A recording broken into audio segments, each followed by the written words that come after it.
Water is life. Without it, life on Earth cannot exist. In the highlands of Lesotho, an icy mountain hides the source of what will become the biggest river on the southern African subcontinent, the Senku River, that feeds the mighty Katse Dam. These waters meet the demands of South Africa's largest industrial complex, the Witwatersrand.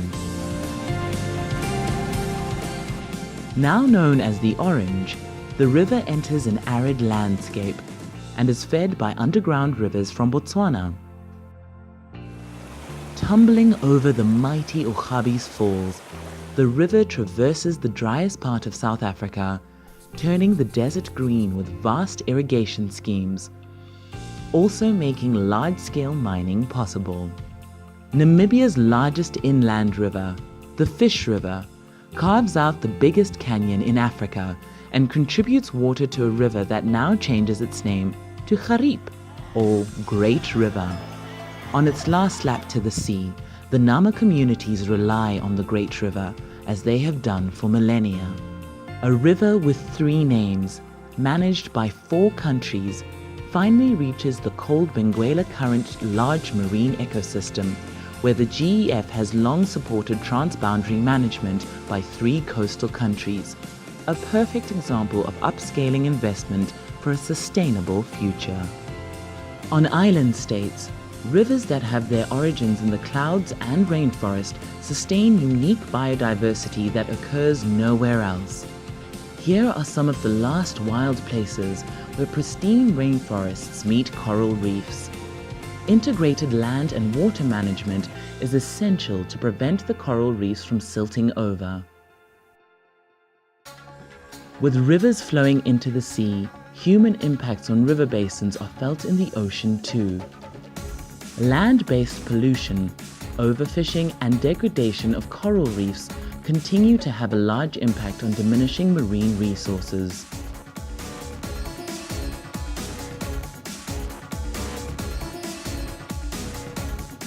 Today, in Sri Lanka, many fishers are starting to augment their meager income by turning to tourism.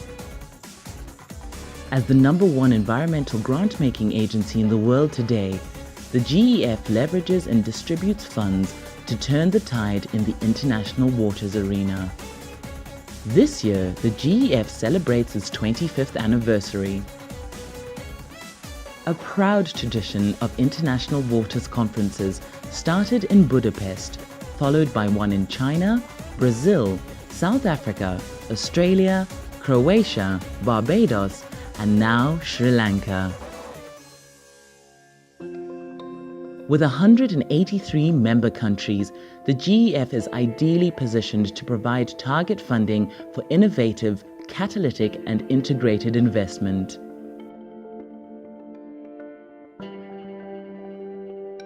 The GEF facilitates cross-sectoral and regional learning and dialogue for international waters stakeholders, with a special emphasis on scaling up such investments from source to sea in the context of the Sustainable Development Goals. At the 8th IWC, we will take stock of what the GEF has achieved in 25 years, learn from one another, and first-hand explore sustainable natural resource practices in Sri Lanka. In the coming days, we will put our minds together and explore how we can move forward within a framework set by the Paris Climate Accord and the SDGs, one that will set the scene in the coming decades.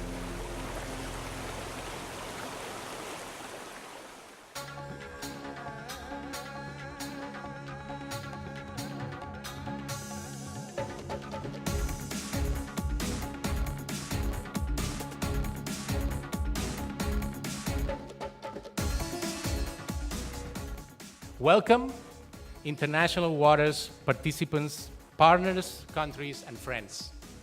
Welcome to International Water Conference of the GEF number 8.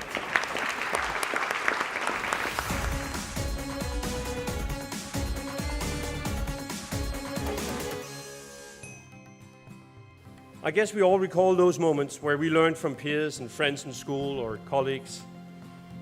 There's something unique about this form of learning. It is often as if these skill sets stand out, they're clearer, crisper, and much easier to apply. This is one of the core functions of IW Learn, and with that, this conference. The theme of this year's conference is scaling up GEF International Waters investments from source to sea and beyond in the context of achieving the SDGs. This theme is particularly timely given the significant ambition the SDGs represent, underscoring the need for scalable and transformational GEF IW interventions. How does GEF help countries implement and achieve the SDGs? Well, there's an alignment of their objectives with SDGs, pretty straightforward, I think. There's awareness raising, sharing of experiences, coming up with innovative financing solutions, all of the things that GEF already does. So what else can they do? Can they be a little bit more nimble and fast in terms of supporting interesting, innovative ideas that will provide responses to the SDGs, taking research ideas to proof of concept? Peoples and countries are linked not only by rivers, seas, and oceans, but they also share a common dependence on the natural resources they provide. These areas in return can only support development and the creation of wealth across the globe if they are utilized and managed sustainably. We are very happy indeed to showcase Sri Lanka, an island nation with ample fresh water and marine resources and associated biodiversity. At the Portfolio Solutions Exchange event, GEF International Waters Projects promoted their innovative solutions and approaches to scale up investments all the way from source to sea and beyond, all in the context of achieving sustainable development goals. Well, I'm expecting that the world would come here because we didn't have a conference of this scale in this country for a long time. And I really want to know what's happening elsewhere in the world in terms of water management. I want to learn the lessons, the mistakes that they've made, the stones that they've stumbled on, so that the rest wouldn't make the same mistakes. Well, I'm expecting to hear and view and see the shared experiences from the delegates who are here, the best practices and the worst practices possible, and also the where the cutting edge state of the art is as far as water issues are concerned that's facing us globally. For me, mostly it's to do with capacity building, enlarging my knowledge, increasing my knowledge on certain water related issues. I'm really looking forward to having dialogue on the topic through exercises with other project managers and hearing about their experiences with using indicators in their projects and basins. My expectation for this conference is based on the previous 5 conferences I've attended, and it's highly dependent on meeting a lot of people, discussing projects and seeing what we can contribute in a lot of different fields. For me, it's really an exchange and a learning opportunity to understand the issues that really confront marine resources, international waters in particular. I would like to know how to work with the private sector, find new opportunities and new partnerships, or how to involve this sector to help our projects advancing towards sustainable development. What I love is to meet again with friends. It's to get to know new projects and to get to link projects to one another and create synergies or to enrich some of the projects with new practices from others. Day 2 of IWC8 kicked off with an overlook of GEF's international waters-related projects in the context of GEF 2020, evaluative evidence, and an analysis of trends that will provide a framework for moving forward with GEF International Waters focal areas. The stable planet is not also stable anymore. We are moving from the stable Holocene into a change of the planet that's forced by us, by humans, and that's frightening. I and my friend Andrea here are representing the Independent Evaluation Office of the GEF. Evaluations contribute quite directly to the discussions on the replenishment processes. IW Learn's function is not just to share the knowledge within the IW portfolio, but also to bring knowledge from outside the International Waters portfolio. We look forward to working with you, you as the project portfolio, to organize these things and address the needs, your evolving needs. This conference represents an opportunity both to explain what we are doing within the GEF Secretariat and the Common Oceans Programme, but also to learn from other programs and projects within the international waters that may have crossovers but we don't know about them. So it's lessons learned and sharing, but also to try and figure out somebody who's already solved this problem in a different context, and can we cross over that knowledge and expertise into what we're doing, and maybe vice versa. When you bring people together, everyone is sharing the ideas. They tell you about what is working within their context and what is not working, and those elements you can apply within your own case to ensure that you're actually doing something that's quite productive for the people you're doing it for. To bring really a broader perspective on how this management and development onto water resources can be done not only at the global level, at regional, at local levels. That is why we are together to see how we can bring together our experiences. Participant-led workshops drove discussion around small island developing states and the UNEP GEF Flood and Drought Management Tools project, which provides an outline on how to interpret data for practical use. The useful application of environmental flows in the context of basin trade-offs and issues regarding the governance of areas beyond national jurisdiction were also further examined. Our idea is we are proposing to set up the protected area in the degraded downstream. Their concept is every single drop in the river should be used. And then every single drop goes to the sea, it's a waste. I think that is really a big challenge in front of us. It's very big, it's 900 square kilometers, but it's very shallow, only 2.5 meters. Climate change is really happening, and I come from the Philippines, and we had this very serious typhoon that we attribute now to this aberration in the climate patterns in the world, and I saw the effects, I saw the impacts, and yeah, it's really a reality.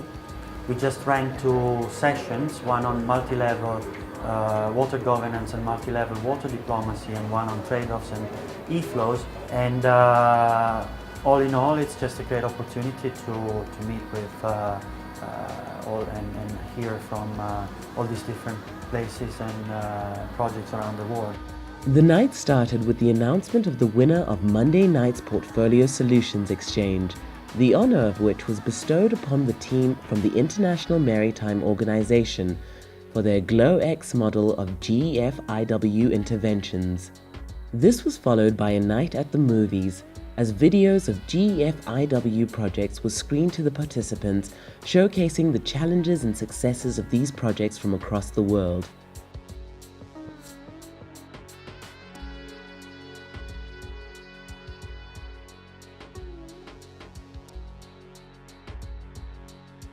The winning film was Tahiri Honko from GEF Blue Forests, after which Day 2 of IWC8 was wrapped up. Day 3 gave IWC8 participants a chance to leave the confines of the conference venue and visit multiple technical sites that highlighted the range of water management challenges faced by Sri Lanka. They had an opportunity to learn about and engage with traditional and new approaches to combat these water management challenges. Some of the sites visited included the Green Mass Fabric Park Factory. Why does a clothing company that started in 1984 with $30,000 and 30 people get involved with sustainability? Purely and simply, it's still a private company. I'm really impressed of this factory that is so friendly with the environment, and all the things they can show how they use the water. The bird paradise of Anawilundawa Wetland Sanctuary, the old Gaul Fort, and the Pinawala Elephant Orphanage, a bathing spot for these beautiful creatures. Growing up in the Pacific, there is no elephant in the Pacific, so just being in close contact with the elephant today is going to be one of the best highlights in my life. Each site had much to offer to the participants in terms of innovative approaches and best practices that can be absorbed by GEF projects and utilized in project implementation.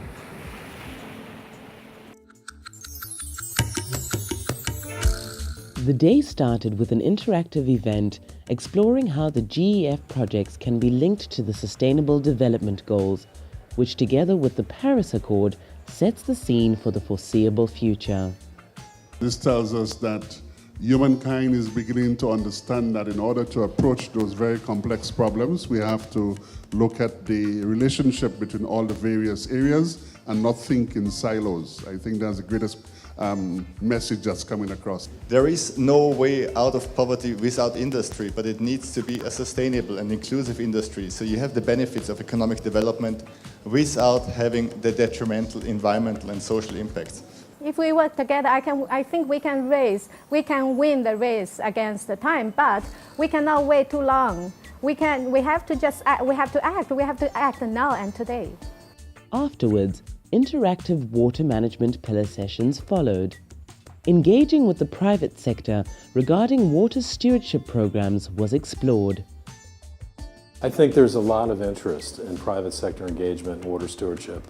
Our group, there weren't too many people that had done it very deeply, but they understood the basic approach and they understand that we need to make a business case to the private sector and in our basin work more strategically engage business. And part of the thing that we've discussed is really the businesses understanding their risks.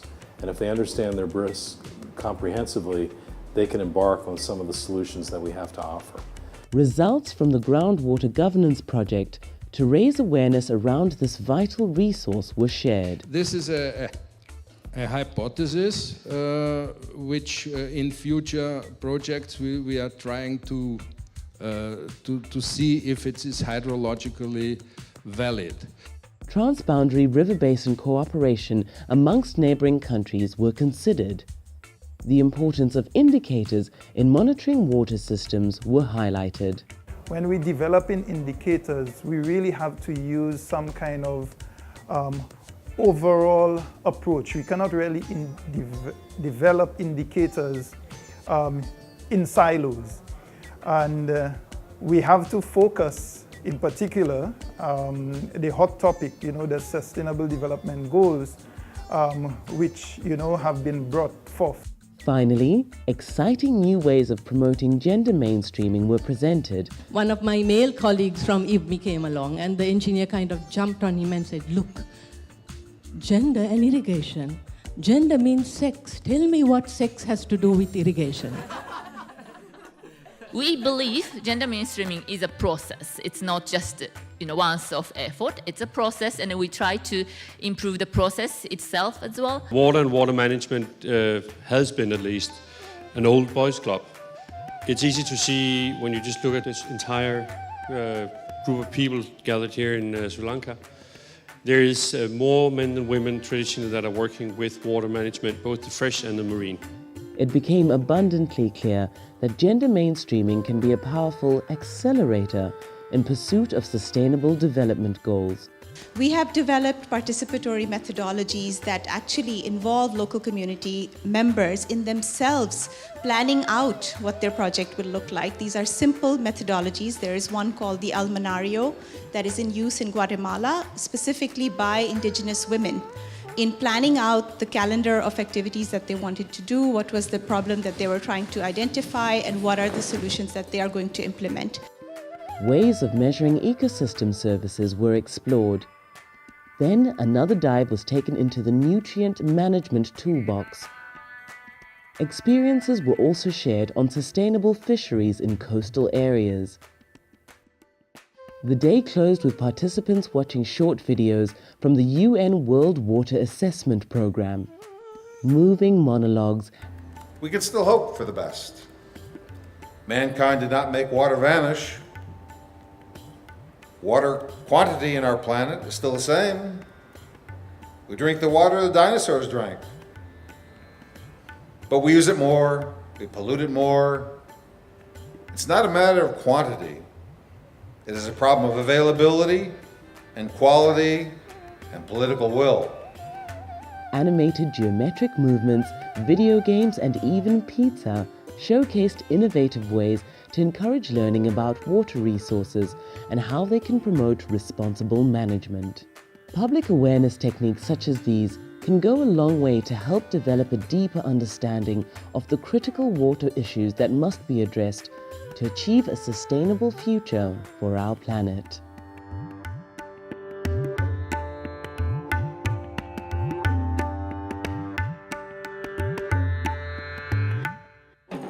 As IW8 finally drew to a close, the day's proceedings kicked off with a colourful traditional Sri Lankan dance.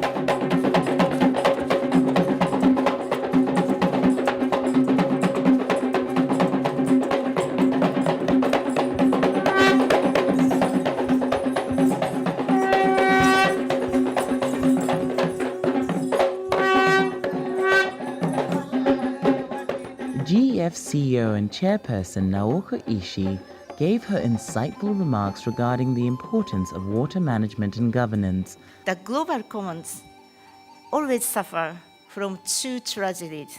One is the tragedy of commons, another is tragedy of horizon. And water, in all its form, is no exception to it. I want to continue to stand ready to support the work of IWLAN, which could be a very, very powerful instrument for the entire globe to achieve the SDG. And the government of Sri Lanka gave a final farewell to the conference participants. On behalf of the Minister of Mahawali Development and Environment, His Excellency the President Maithripala Sirisena, and the Ministry, I would like to congratulate the GEF IWC for the 25th year anniversary celebrations. I thank the Global Environment Facility for selecting Sri Lanka as the host country for this international event and wish the conference all the success. Andrew Hudson from the UNDP gave quantifiable results on what GEF-IW has achieved against some of the SDGs and how they can do more in the future. The GF in the international waters clearly already does play a quite substantial role in supporting implementation of SDGs 6 and 14. So our work for the next 15 years is to take these challenges and try to achieve them. Country policymakers from the GEF-IW project community shared their recommendations on how the SDGs could be achieved at a national level and how these projects can facilitate policies and regulatory frameworks. We need to use the existing institutions and find the niche within their own planned activities and objectives to ensure that there's mainstreaming for that. How do you transfer these lofty international goals to the local level? There are about 5 goals that is very much related to the environment, and we take our environment very seriously. So we have localized the SDG goals to see how we can streamline the goals locally. To implement the Sustainable Development Goals, especially in the Amazon region, Amazon basin countries, and is to go down to the ground with these goals and targets to the people. Key messages from the 3 pillars were delivered to the plenary by the pillar chairs. Over the past 25 years, GEF has built regional institutions and programs around the globe with mandate, networks, knowledge, and capacities to help their country partners to move towards the SDG targets. In most cases, these partnerships are not a natural fit and require these regional institution support. The closing plenary featured reflections on the conference and how its key messages will influence future GEF projects and GEF7 programming. One key aspect of these incentives is, of course, to create jobs, and create jobs in accordance with blue and green economic frameworks. GEF-IW stakeholders discussed these messages and answered informative questions from the audience. Some of the organizations can have really good relationships with the government, and I think it's if they are transparent and they're there for the long haul and a commitment to the area where they work. International waters is the only focal area that deals with global commons, that need, by definition, transboundary, transnational actions. As the conference ended, participants reflected on all they had learned from the conference and how this knowledge could be best applied to their respective projects back home. It's been great. This is my 6th International Water Conference, and I think every time when I come here I realize the quality is going up and up. We are learning something new all the time, we are sharing something new all the time, and that's been amazing for me, another great learning experience for me. I think the IW conference was really helpful in terms of the different sectors that were involved, but I still think that the private sector was sort of absent. I know that's the step that the GF is trying to go, but next conference I'm really hoping that people like WBCSDs and CEOs from major multinationals are also involved, so we can really take forward the conversation of private sector involvement. But we're there. This is my 7th IWC, so I have really, let's say, ability to compare. But I have to say, out of the 7th, this was the best. And I tell you why. Because after a long strive to get it really participatory, to have it really interactive, this was very good because the participants have really space to discuss. And plus, the technical part of that, these 3 pillars which were aiming at the key challenges of the GEF portfolio, it was really excellent. Because if you look at this, what are our real problems? It is upscaling of our investment, it is the how to improve the governance, how to help the countries to improve the governance, and thirdly, how to make all this jungle of data harness into the work. So it was really perfect, and I enjoyed it so much, and I'm looking forward to IWC 9.